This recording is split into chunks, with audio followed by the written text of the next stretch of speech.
so wow. Wa galo wa yemi o.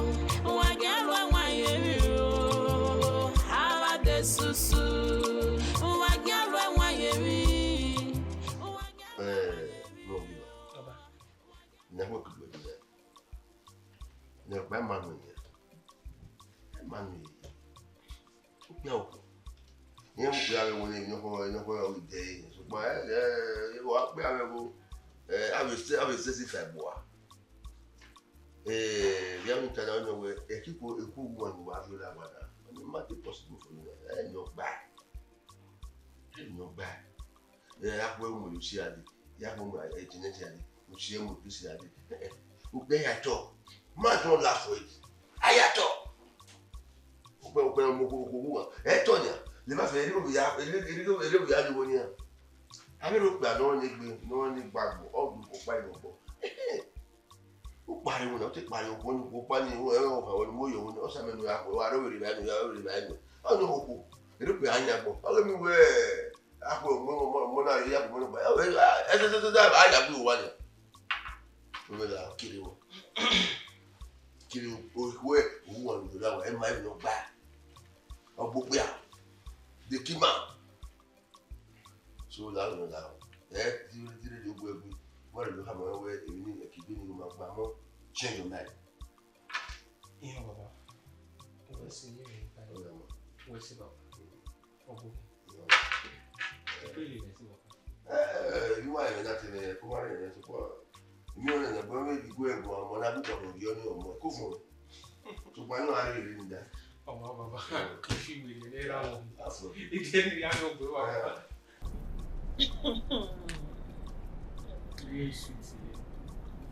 Yeah, it's on my way. Patroness me. Hey, very good.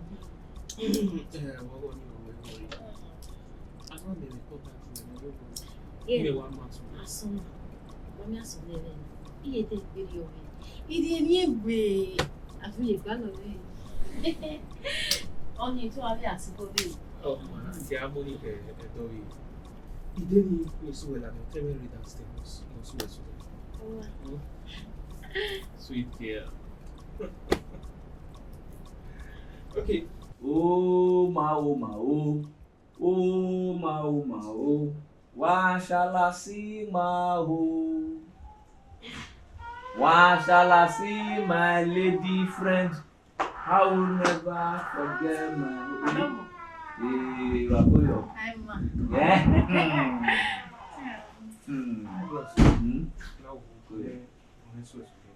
Eh?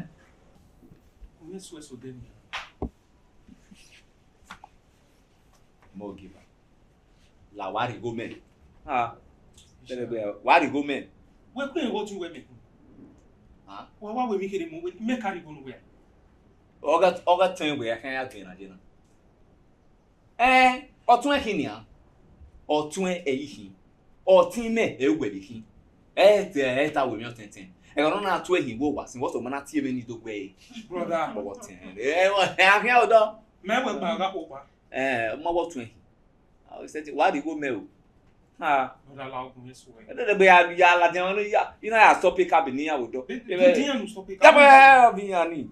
Abi man irudu na ya fe yan atama we bros dey enjoy o ke na me gbe be e ni mai mi ewu me la o Brother ni segun wa dey go me ere no pa be re don't ni se ni yari nu we are go me yari nu so wa dey go me ya so ni go yo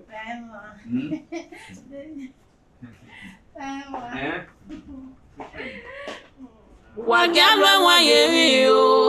Wagalwa wa yemi o. Wagalwa wa yemi o.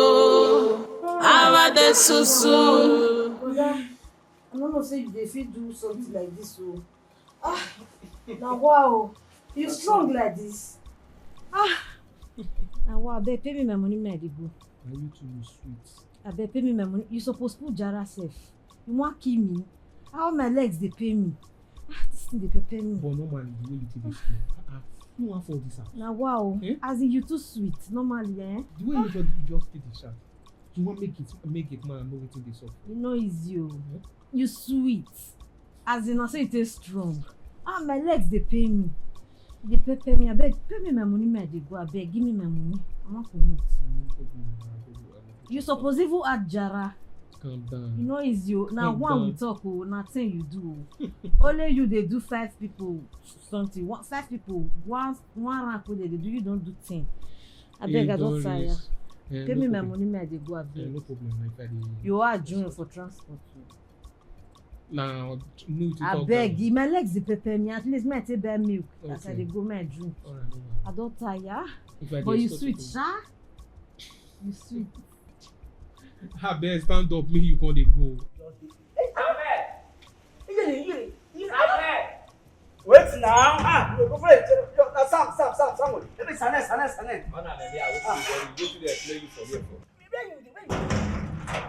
You see? Where you go? You blind. You not see me when I escort that girl come on. See the say ogas me you come out go escort somebody. You're there. That girl too nice. I just go escort and reach her. So. That's why I talk when you come out. Eh. Oga, control na get. No. Omo give up. Omo go where I do what? No. Beg control ga wan get do say. As you come out, you don't know you see am. My younger brother. Yes, now. As I the escort another one to come, he just carry another woman enter. Get money. If as my you let you know in case they die many here. You know I say that man no dey. As my tell you, just come out you go. I know let you go do. Other pass how long it abeg.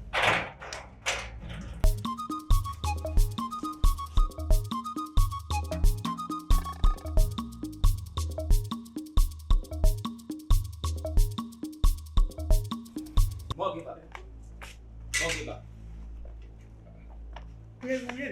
Where papa? Where we are just. Who are no more like any just here?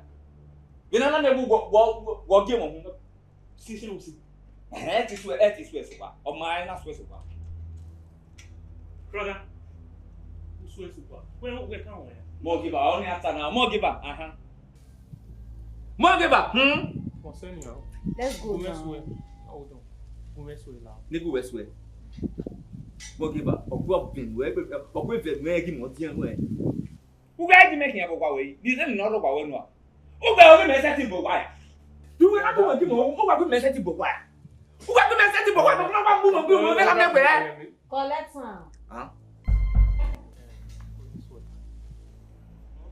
Oma. Okay. Oma. Alright, now. Oh, okay. This one. Alright. Alright, we will see. Oh yeah. Wagalwa wayemi o. Wagalwa wayemi o. Wagalwa wayemi o. Awa de susu. Wagalwa wayemi. Wagalwa wayemi o. Wagalwa wayemi o. Please come open the gate. When you speaking this oya. Open this gate. What is wrong with you? You just keep me outside waiting. What is wrong with you? My brother na learn English. Please, where is Omoro Giver? Who be more Morga? Wait, Chere. You no get respect? You don't mind where Omoro give her? Oga, you know ma. Hmm? You dey okay. What are they okay? Oga, want see Omoro Giver. Madam, you no get respect? You dey come on guy dey pay me salary Omoro give her by his name for his name. Eh? What happened? That one na for your pockets. Really? Yes. The salary I go give you times 2. Go and call your Oga for me. I know they go. Imagine this local gate man talking to me anyhow. Okay.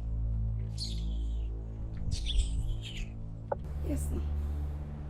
Wa have it. O te gbon video ni. Where? No, where no. It's my big shot. Adimeno, you take no sense in here. Opiani Magome de goes. Ben so 1 million, 2 million, 3 million.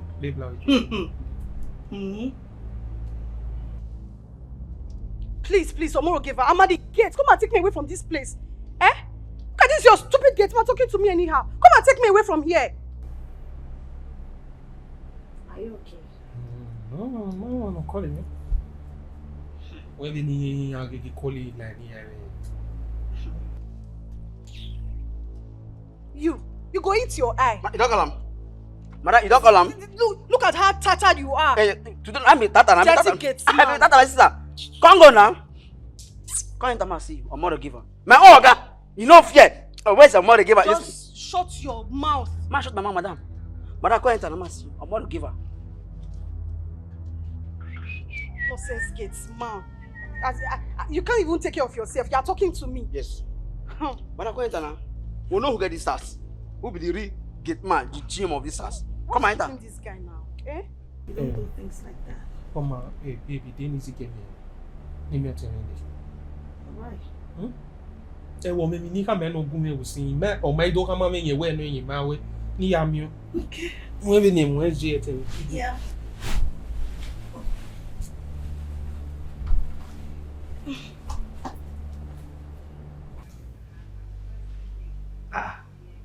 Forgive our him.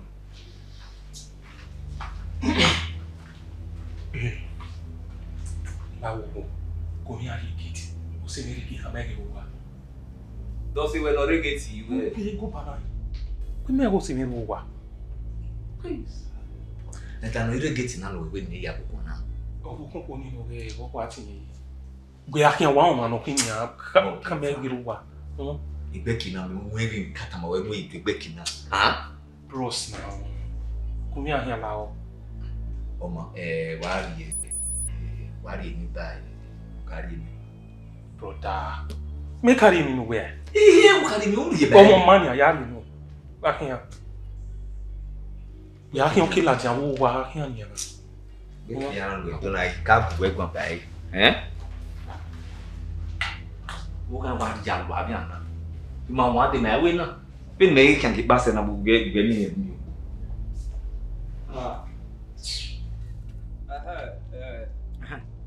Welcome. Go here. Yes. Sister. Yeah, good afternoon. How we are doing? Kind of. Go here. Who got lot of Yes, I'm more giver. What time no? Travel. Travel. You not tell her. You know, not be your work. I tell her. You say me look that. I tell her you make the makeup. Amoro giver traveled. But he didn't say anything like that. I called him. He didn't tell me he traveled. Who did that? Me not you, not you. Tell me we go travel. We this time we travel. Okay, me come the line and say my brother travel. I say my younger brother travel. Which one be your more giver? Amoro giver. He say travel. Another you. Don't touch me. What one I? I beg you don't know your work. I tell him before. You from me. Hey, You wait, calm down now. Pardon. When you call now, I go we have to wait it take. He didn't say anything. He didn't say anything. Let pay me. He didn't. He didn't say anything. My friend, will you get out of here? Say me get out. Calm down now.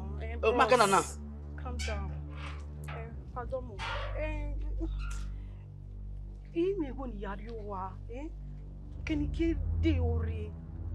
No, do I think we make it be many transport? Oh, women transport. Oh, no, we are passing. I will make work one what many travel. We are going to argue. Then make can get back and I if you are told here. Ah, we are passing. I open the gate. Mudia buy a day. I give me.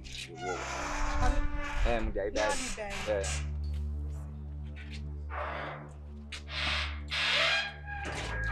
Lock on. See. Ni me lao. Oh, where okay ya you say do it.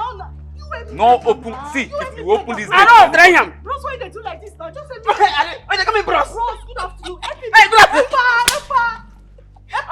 I don't be useless, stupid boy. Okay, just help me beg her now. Why they do like this? Epa. Hello. Bros, don't they do like this now? Now we. Come on, wait for it. Hello. I don't know you. I don't be a book. I don't be hook up there. Why don't they do like this? Thanks, madam. Come on, too. Epa, nonsense. Epa.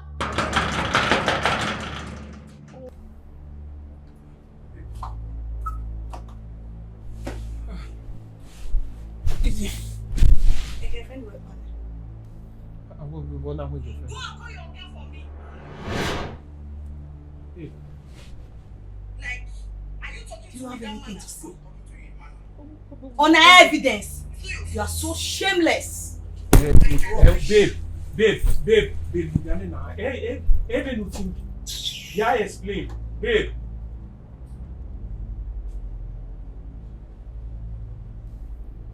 Make it a year record on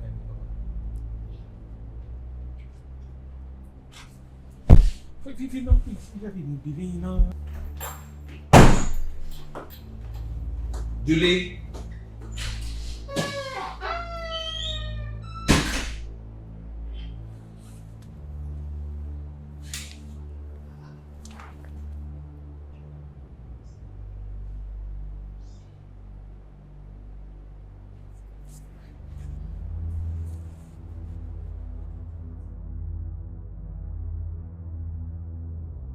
Baba, undawena ade, undaweno.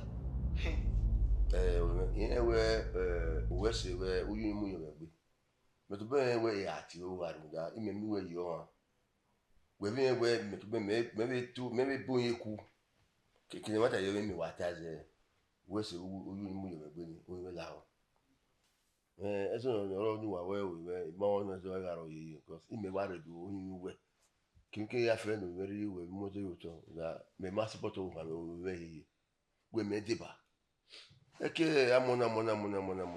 Even here. Okay.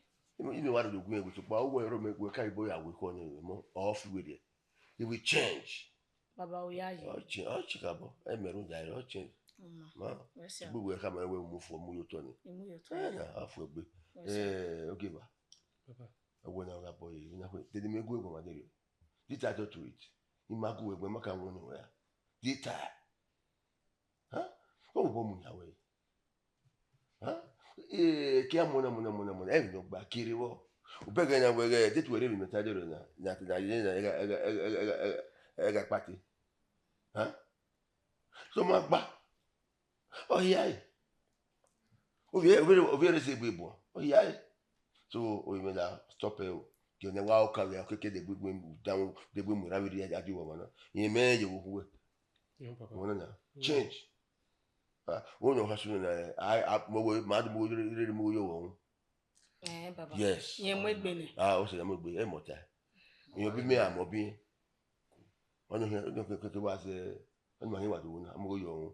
I can't do a mummy, most of me have a lower. Me may well on her. You go going after good. You use the money. Well, Julie. Baba. And you are making the airway as enough for the quay. Yeah, you know. Yeah, no more lemon. I got the right. The right be. Boa so good. When I feel me kiri. Oh, my Baba, nigga game way.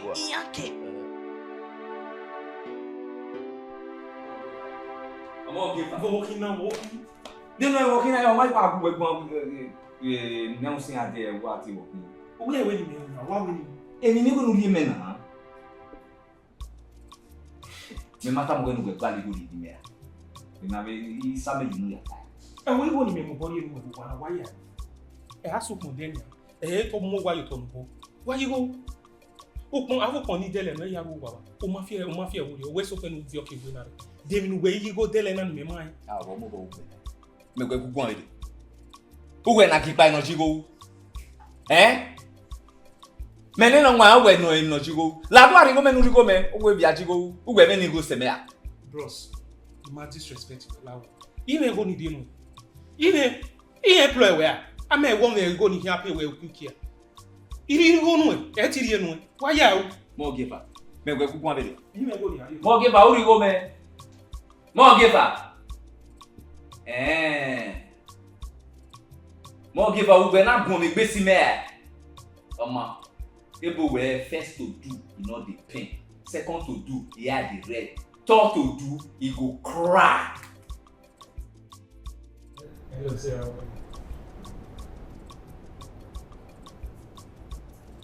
On singing more around. My good love, you know me. Well, tell me that one. Tell me on your way.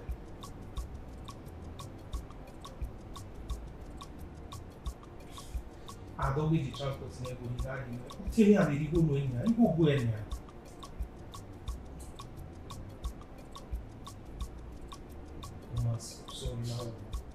Yeah, but now. For my problem, yeah, I said it. I will not do it.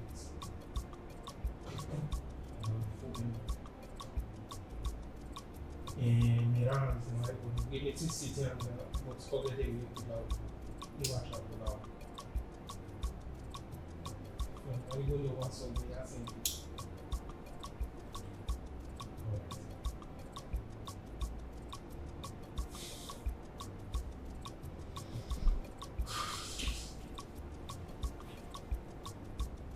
Gate man! Gate man! Who be that? Which one will you be that? You dey mad? How will be that? Sir. Me what you will be that? No verse, I do this show. You want to tell me say you not know my voice. You know if you hear my voice you don't know who you say who be that. No verse. Who be your mate? No verse, I know they call. I want to tell you from today go. Any girl will come ask of my brother for here. Open gate for him. Tell me enter. See my brother there inside. Maybe you tell me say make I know the put gate for any game. You say one command no let am come inside. I know if he change the rule. So as me can tell you now, say see what you want to do, you no go take. Okay, what's gonna happen? Why you got man the open gate for them now? Man the open gate for them. Who want come in come inside? You man the open gate for them. Why? Who dey vibe wa? No, let me do vavwa. No, let me do vavwa. Come. Who? Okay, me not fit tell you what you go do for gate. You don't know your work. I know verse. I say any girl will come, ask of my brother, tell her say me come inside, say my brother dey inside. Oh, any girl come out open gate for? Yes. Tall. Yes. Short. Yes. Rubber. Yes. Lepa. Yes. May come. Even old. Yes. Why are you okay? Don't know me. No, I say what I. Tell them we just open door for them. Tell them say me they come inside. Okay. I'm fine. I'm full one. Who's wolf? One of them you dey mad. Who be food never done? You dey mad. They tell you something. You dey say food never done. Who's wolf? Who went there? I not go chop. They not me. Where time you not go chop? You might come on your ear with slap. You will see him. This house. You will see him. See our brother.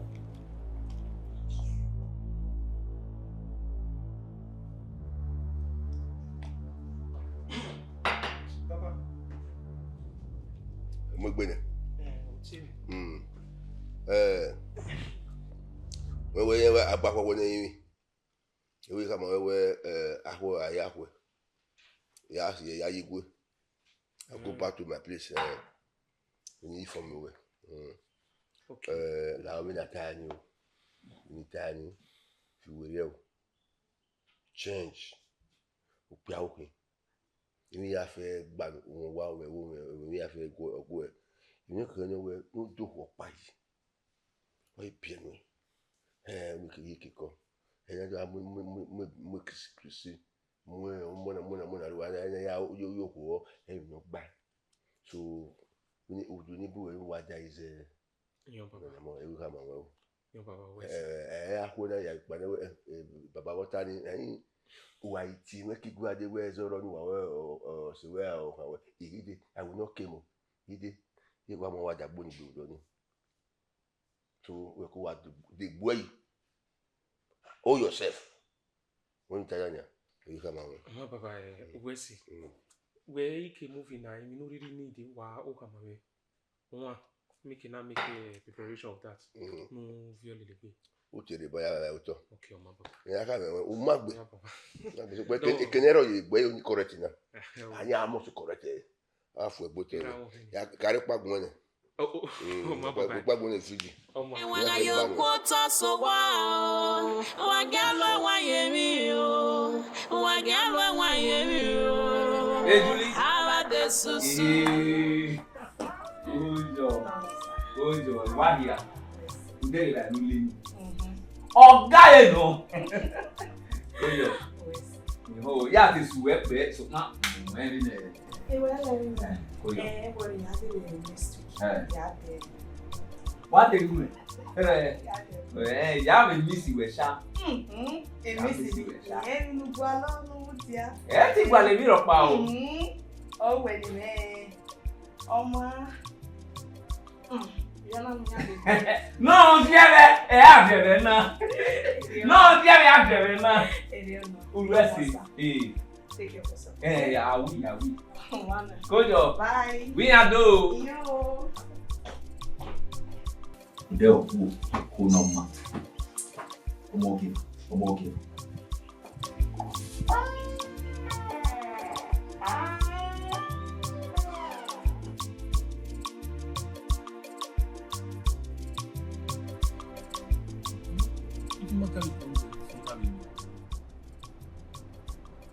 Call him a phone nine.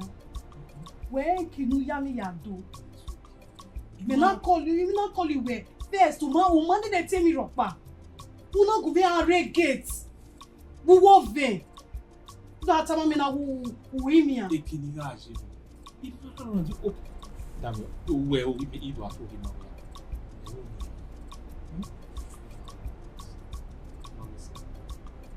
La senia na kina. No no miss you we. La kian jo. Oh ya do keep be car. Be ni me be gbase. La kian. Yeah, you dey go. You dey go.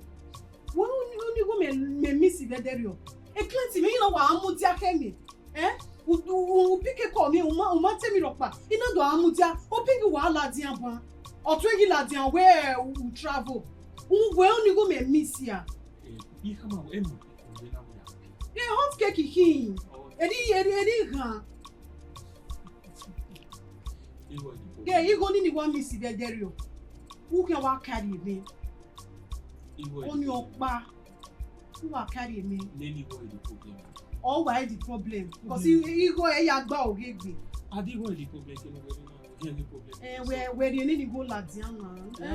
We go go. You go the problem. All why the problem?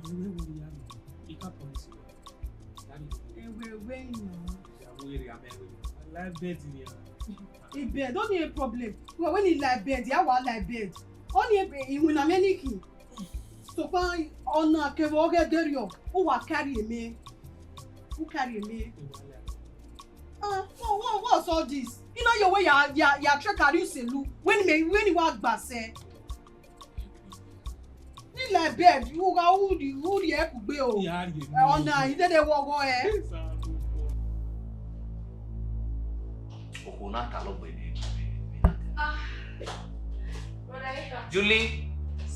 Juliana, Kujo. We are what they tell me. Who are they being some more coy? Or tell me, Kujo. Avereba, yeah, Kurima. Hey, what do you know? You know, you are more. We makatave de we wagade wade. Yeah, anything yeah. I'm more promise you. Yeah, there. Tamba. Well, We see. Go a baby me. Oruwa wa this ogba ye baby wa. Oma. Wow, kiro bai. Right after. Go yo. Vamos lá.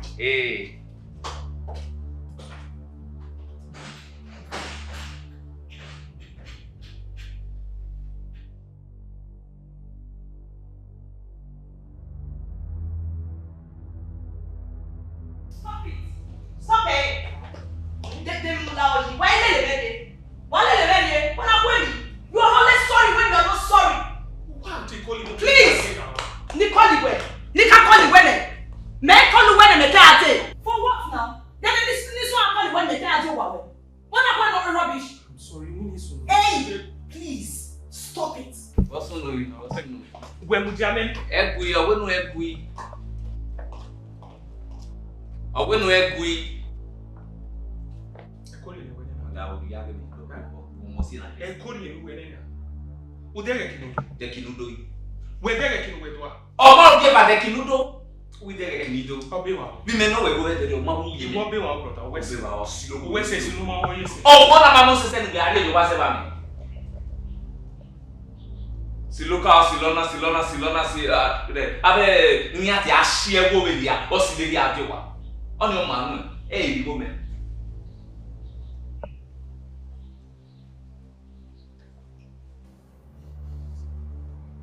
Me no.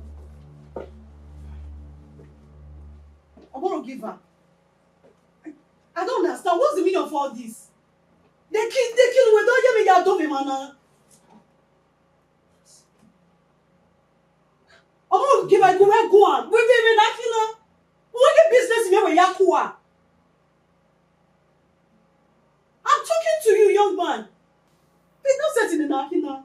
Please, I can't take this anymore. I hear me ya cool. If client won't tell me I ya boo. 1 year. Mother, they blame me where? Hey, they bet you, man. What's the woman they call you? Maybe not going to say cigar. I'll waste the time in the man. Go nowhere, or do I waste the time with the time of wasting money? If the man go funny, I will find all hand or read the whatever for my reading. I think we go with funny. Shampoo. Why do I know my dog? If you watch it, I will not want any where I would have where Mina, why where the Jessica, why do? Oh, go there and read the wine. Eh, Power say, oh, well, we were Tana. Thou do me carry phone, no, dear, may make a call. I'm a client of Barney Kayami. Didn't address of her, you was a get calling. I will help him up. It can't away. If I may carry phone, me remote, to your colleague. Me remote, to your colleague, who's anybody here. So, have you up? We will make client away, Mabu. Hey, a more giver. Who fall, I mean, if you cry, I mean, Yakuna, I mean, Yakuna, if Yakuna. I leave Yakuna. But me only taking away the door. Ha! Oh, my man, you were playing motor now. Do make motor no, I do while man. Chair go down. Community abuna. So I bone. More giver. More giver.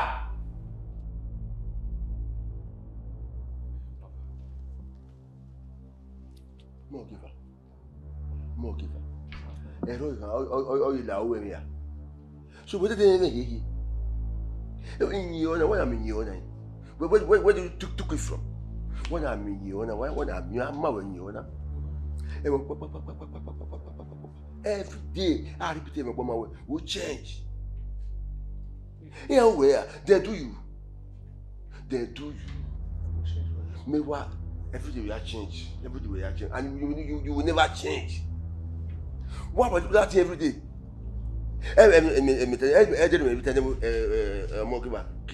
The same thing will repeat itself again. But they will repeat itself again. How will I talk to you? Making that here. What particular thing? Huh? What do you want? What can I do? Where you are? Then I to buy here. Every day, he has to do it. Come for village to repeat one word for you, one advice for you every day by day. Uriye.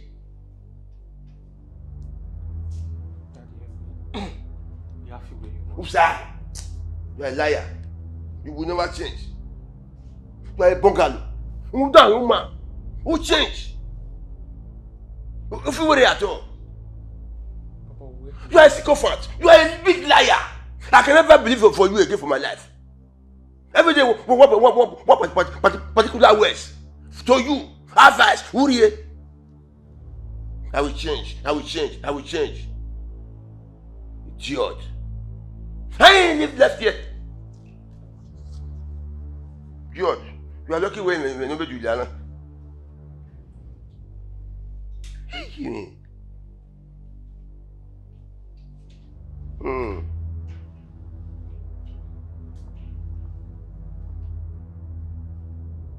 Hey, Juliana, maintenant, on est à fond, on te m'a dit.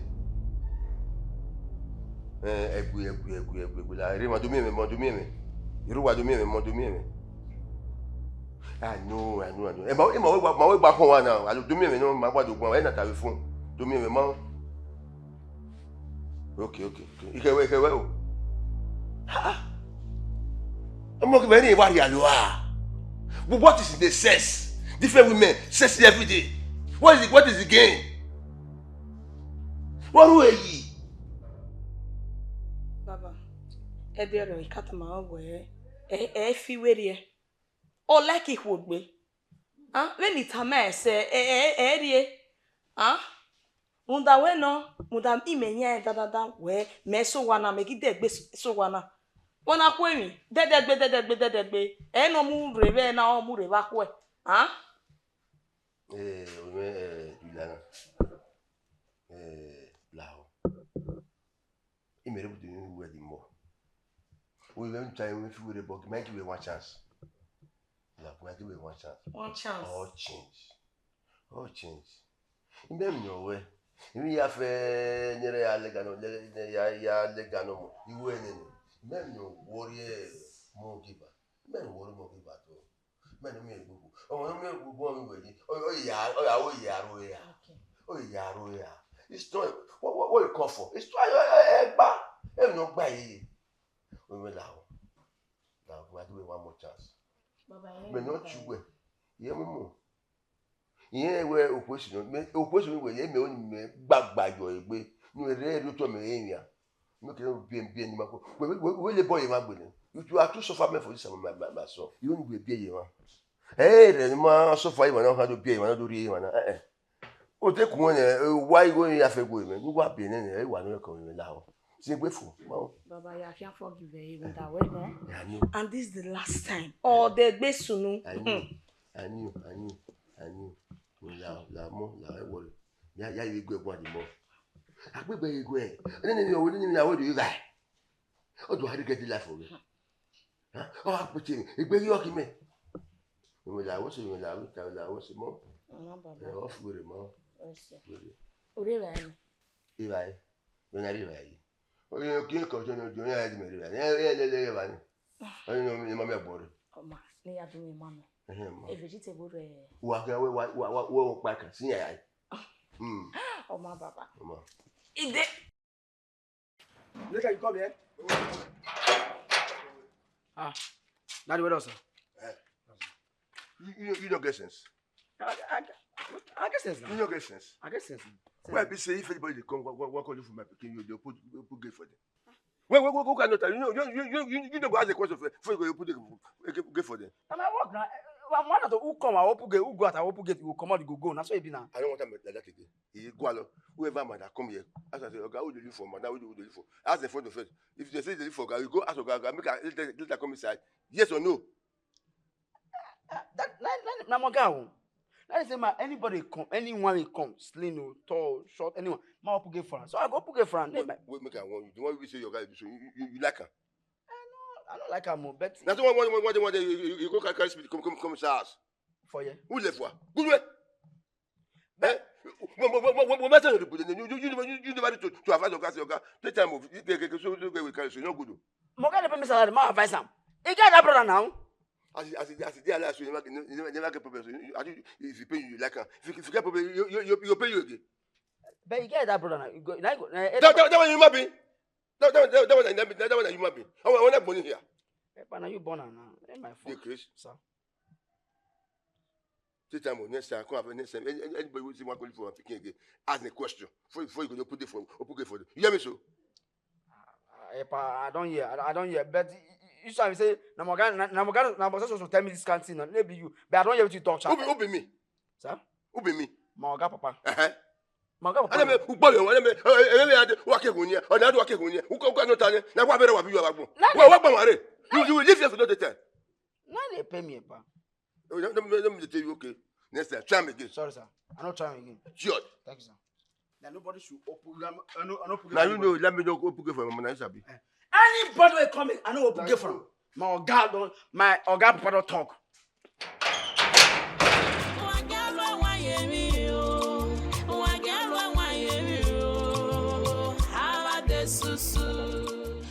Domo Baba. Baba. You don't come away where if I'm going to Julie. Where? Here you was a way. We but o ya me bode. Ja papa. Ebi mi abi do adu ati omo mo. Obi pe neni an. E ba ko ho re mo yo. Olu mi se. We wa we gbe ni. Ja brother. O le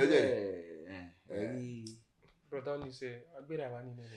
Amu yo na pe ya mi we o de bo ya la wa. Iye ti bu eso. Baba yigi to. Ni e ya du ni o ze me we ya mo go yo hun ni. Ni di e yo kwa ze wa mi. Apon sa we baba ai jobo yo yeke. We be mata we mo re. Mo ma go si oni. We me ko kere yo, a bi bo yo yeke. We se baba. Wa ya me bi. Baba ze me do ka mo we ya. I go go. We wa ta re ke wa do. Off we gbe. We marriage ni we ge mi sha. Mo wa pe bo baba. E mi sha hin na. O ya pe yo. De bona pe.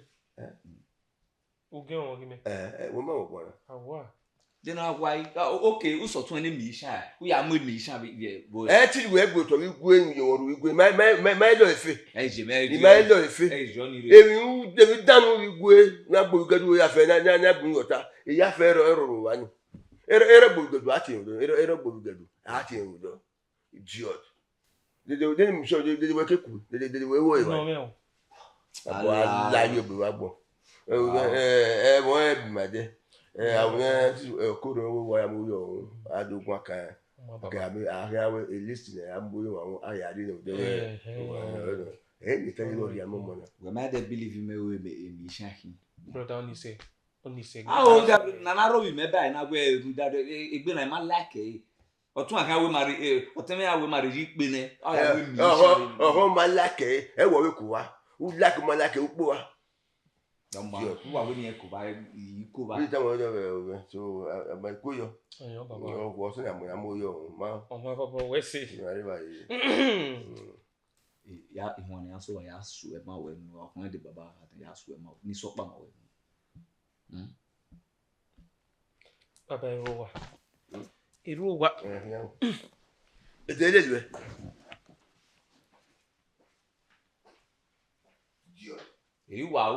Eriwa. Oma when you are serious with life now, why are this instrument me? Babe, Oma. Yeah, go swallow this. Ya me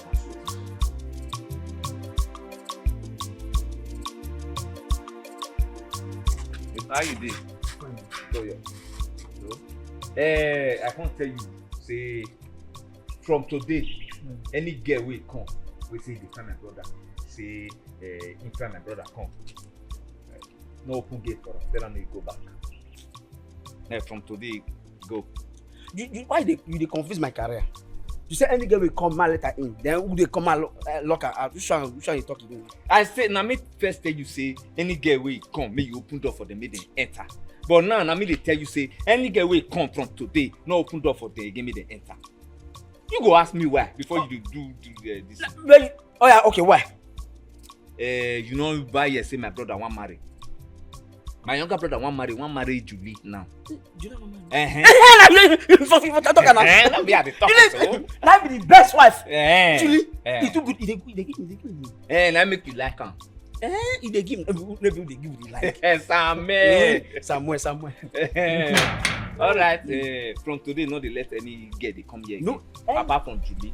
Any girl come here, thunder at the Chris. You know come nobody. Well, when if you don't do, you come inside as come join me for. Yeah. You too much, oh. Sam, Wait on. Any girl.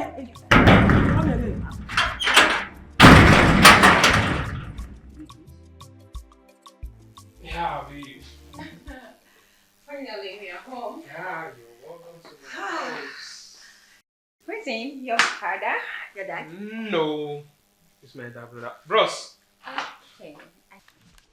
Why be a sitting room? What's your money like? Why? Good afternoon. How you doing? I'm cool. More given. Anna.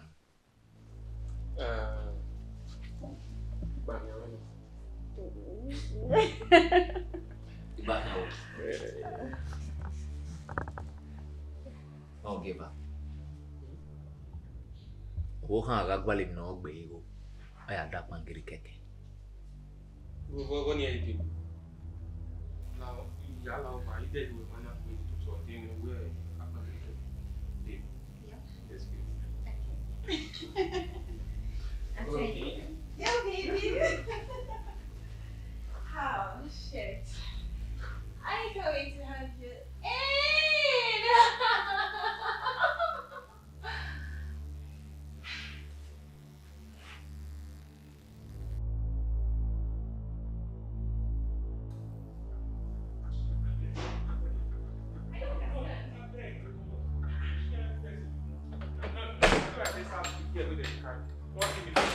Yeah, go now. Take the commode. Don't damn me you go now. But I'm not true. You are not true with what? I'm enjoying you. Enjoy what? Okay. Do you really want me to go, right? Leave now. Is that what you want? Yes. Thank you. But that's not what I want. Go give up also no. Lao brother again. Where I can get in now. Get my get in again. Be around no now. Ija all go be mu ere ban. Oko.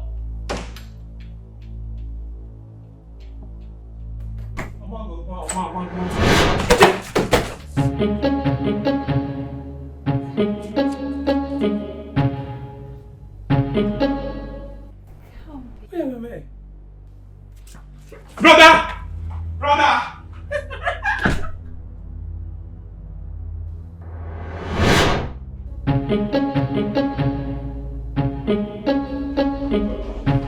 Go give up. What's on you? Brother. What's on you? Dem mudia again ama. Shebi ihu elajama. Ihu elajana. Brother Ruwa. Ruwa. Ruwa don't no careful. Dem no brother boy la why. No Ruwa ike ni ku fu abon pana bobno. Eh ma me na bro owo we fa ma. Ruwa. Ruwa do ge Ruwa. Awo no we no pa ba Ruwa. Brother Ruwa. Igogo o igogo o. We are doing it. You come on, woman, you like you make me yalla wa. Me mata mu we ban we obo kan ga gwale mi no gbe igo o ya da pangiri keke. E u gbe je na. E u je na umo ekere ne. Umo ekere ne ide ya to e. Ide ya to e. Sita. Sita o. Don't know ya to e. Ya to e ni apako ru wa. Obo kia o. We ba mi na pa ti a mi na. Obo kia o yo. Why?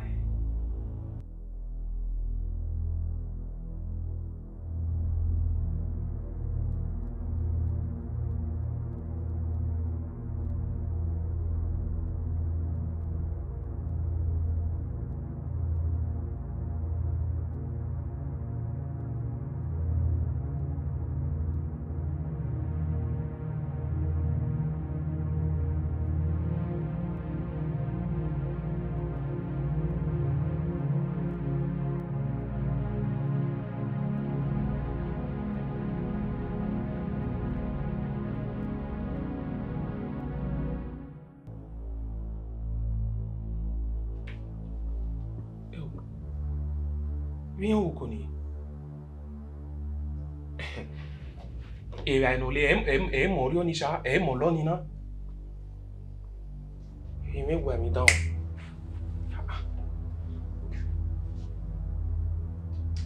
Uri owo ma to pa ma pa.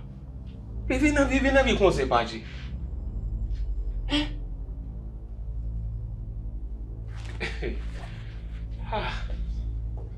Salokwa bi me yi na.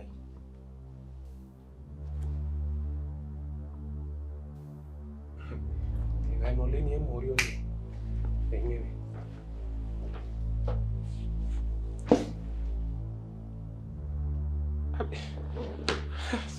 Be help, Papa.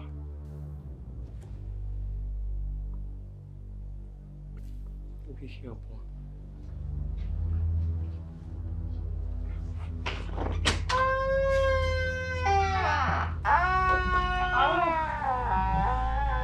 Hey, babe. Mine? What is it? Nothing. Okay. Your food is ready. I know you are hungry. So. No. Oh, spare me your dad. What do you mean you're not hungry? If you didn't eat, how are you going to perform your man's duty? So, go and have your food, okay? But I'm not hungry. Oh, spare me your dad. What do you mean you're not hungry? Go get something and eat. You need it, okay? Go and eat something. Babe? Oh? You must be silly. Get in there and eat something! Now! No.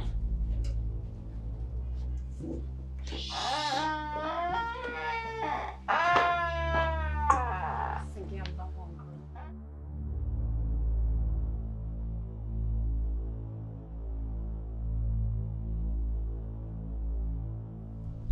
Hello? Hello, Papa. Papa gay. O marido do vai, né? O marido do vai voar. Mudiani kama wewe no sunu ni abeni wagu e kwana ni papa. Eyin mi lebe ai me. Eyin mi lebe ai me. Ye. O lebe ai mi na wuye. E command o iwa lo mewo wa. Baba la wo rere ade. Baba rere ade la wo wenye wa rere ade. Na do mi ewuru ma do wa wo e.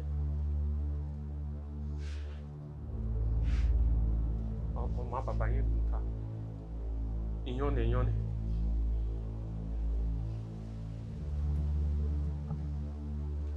That is small thing. I can't keep 44 rabbits. I can't give the girl. 44 rabbits. 44 rabbits for one day. I don't give the girl. The girl says she not gonna marry me again. Wow. I thought she requested for it. Then what happened? She said she not go marry me again. Say, make it 44 rabbits. But I wanted to fault the girl. But I girl can't say, my don't leave her, see that girl. You, 44 rabbits. Yes. A day. Me the key 88 said. Me the key 88. Now because rabbits not the that area that day. Bravo. That's so it be. Now I can't go as so. Okay. After a break, you know what happened? In friend, call your run and say, you be power man, I want marry you. Oh. Power man. Now you're like, that's okay, marry me now, power man. Power man. Eh. Give me 44 rabbits. But then they looking, your friend just come say, you no go agree, eh? Go your what here? Go your. Ima be Cassandra kwa. Okay. Ima wa kwa. Mama brother, I problem you. Cover that. Ni a o me ni gbe udo e tama e. Go your. Mama brother, you have now. Okay. Bob. The Cassandra no care. Ni ka ma no care. Bu ga te do gwa lo bi dai. Bi ma bo e kuma. Bu tafiade. E ke na ho aje okoko na mu manager. Tafiade. Cassandra, I better open the door for. Thank you. No, Jerry. Lava. I'm not see where you end of the villa.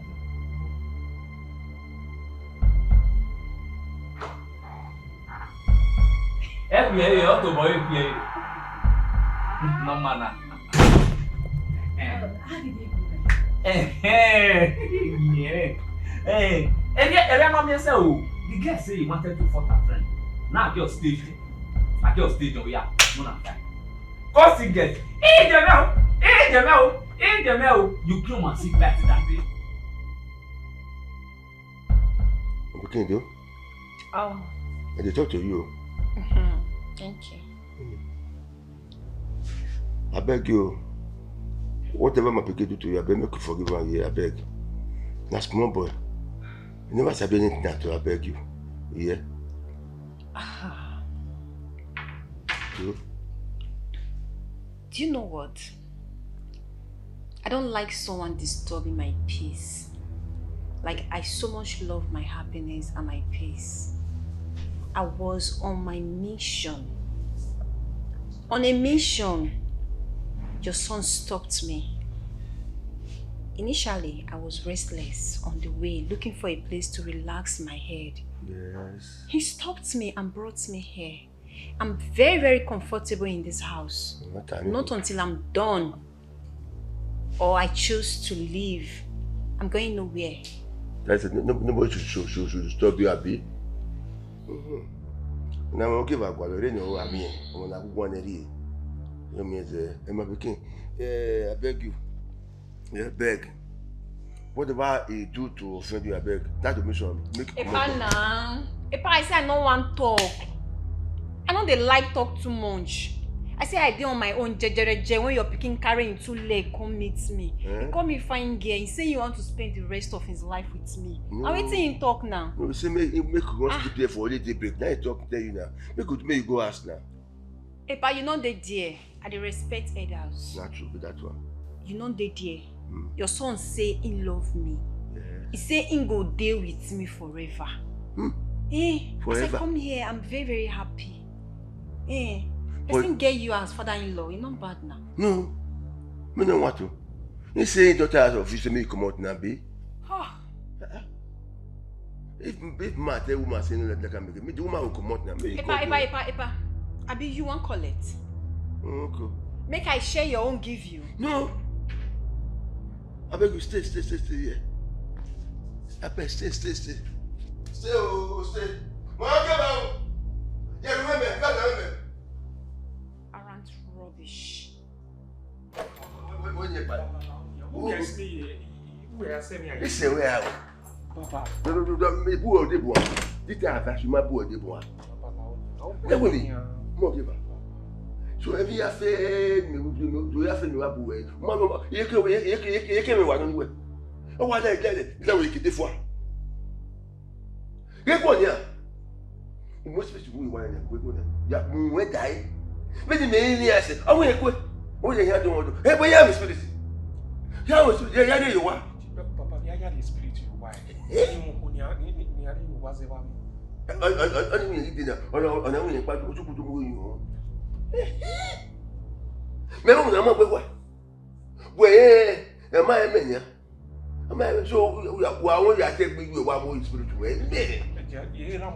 Papa, wow, now I'm going back to village now. You are going now. I'm going. Me go. That man, in a good go. Back. I know it's spirit. Remember on what the matter on you say. What when you me had it good. When you were born, I'm going to die. Papa. Hey, that way. Hey, we are there.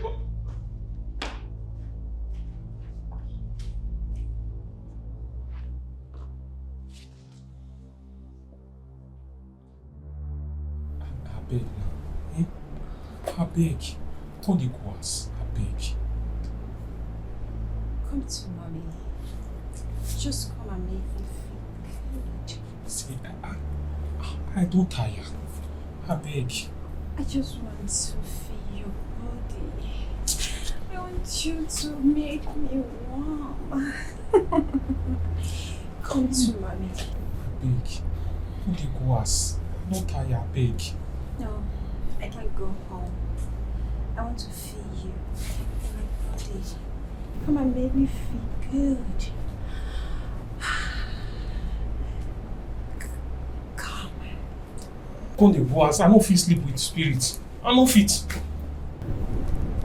You can't sleep with a spirit, but you have slept with me. Will you come to bed? Come make me feel good. Okay. Now.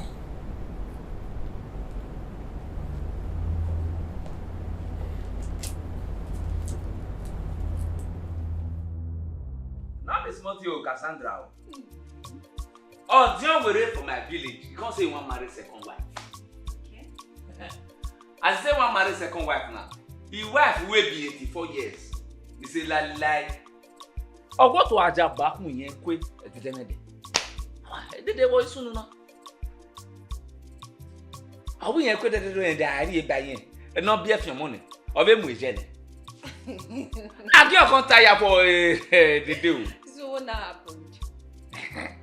Again, they go enter market. You get go buy this thing, one of the lipstick. And they your rubber, your let that job. You that let that. And they go buy jeans. And they go wear jeans. One shirt. E when they not do big go pa with jeans. Natana. E when they wa big go they go we na hinia o. Well, na me we. Okay, yen hion ma. O se no na ri ba yen. We yen ma hion ma yan ti be jeans. And they go wear jeans. At 84, the day is wearing bum shorts. You didn't get wear jeans like that. You know, funny enough, at 84, I was still like this. Hey, you already know. Julie, about how I didn't in your way. Go yo. Go ahead. I can't wait to see an older man on Munda me we goda ekato emunoko anahi. Baby, I explain. Wait again. Anahi. You have nothing to explain to me. Let's who change in it. Who may change? Change in it. Baby, change. Meet me in the room. Baby, Mujale na. Let me your move back. Oh yeah, Mujale explain. Why do we end up with you? Why do we so? Who may explain? I get in the palo. Gumegwa, who is she? So my change. Huh? Wanna quit?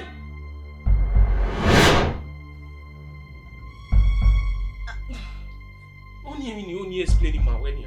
Madam, you. And I only explain my no. Is that possible? Will you get out?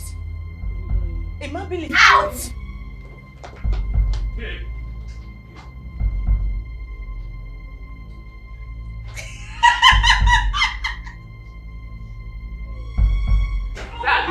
Spirit, what spirit? Jesus, Jesus. Jesus. Julie walking. Jesus. Walking. What am I saying to you? Brother, you not said to happen. Okay, what happened to the Ishan? I'm sure we're not coming. I don't get who seals a sweet, handsome, dark, bearing, sweet guy like you and let it go. It doesn't work like that. You can walk, you walk. Do you know what? Just go inside. I'm there waiting for you. I went to the walk.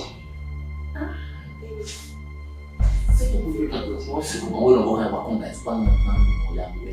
Can't you, kid? I want to have more of you inside. Oh, no, are you walking and moving oh. Oh, what kind of job you batting on my way? After we are getting real day. I thought that what happened? I thought that they be Misha. Misha. I tell we say, okay, if you be Misha, which song you don't compose? Now see man sing one for me. Okay. Now see me will be international Misha. Oh, yeah, sing for me. Let me vibe as I'm enjoying Man sing for you. myself inside. Man sing for you. Yeah.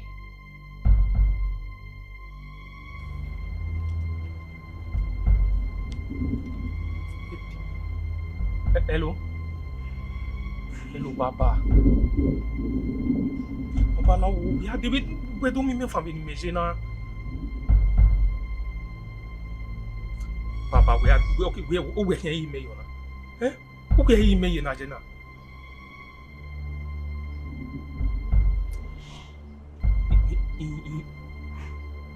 Yeah, Baba. Now I hope we done it. Me be ni alawo. Email me jenu. Abum yamia.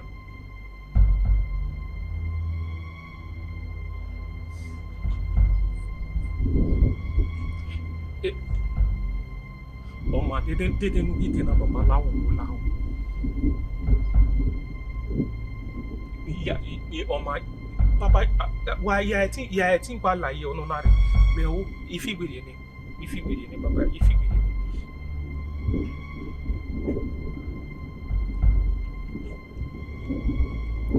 ni so my papa na won ri mu me wo pa wan kun ni tu wa ya me ni ku egbon na ile ti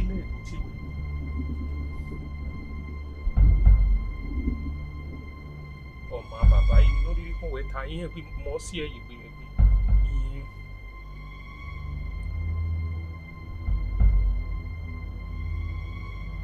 my papa we se la wo papa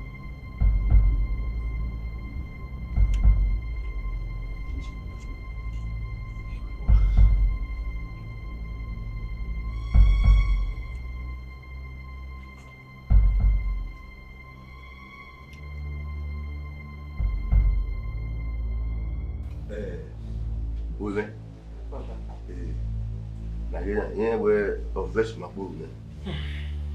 Oui.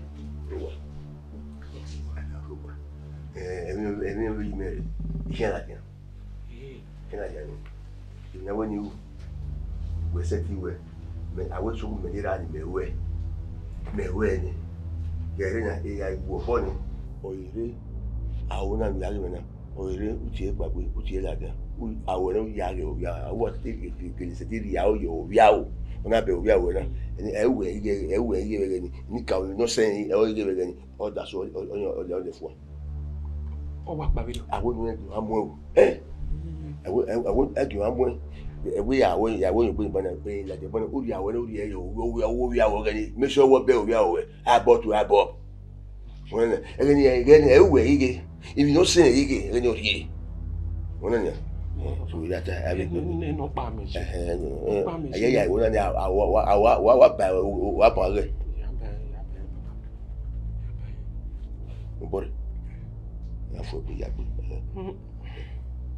so bo ti e na o ti ba la de mo ya yo wa ju amo ye me lo ye ki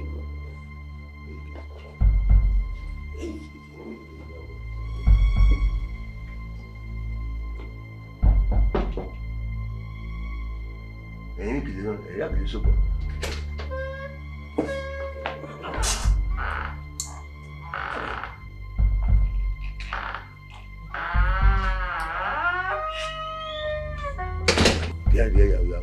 Hi babe. I'm missing you. You're here. Huh? What's Grandpa saying? Let's go inside. I'm mixing you.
Susu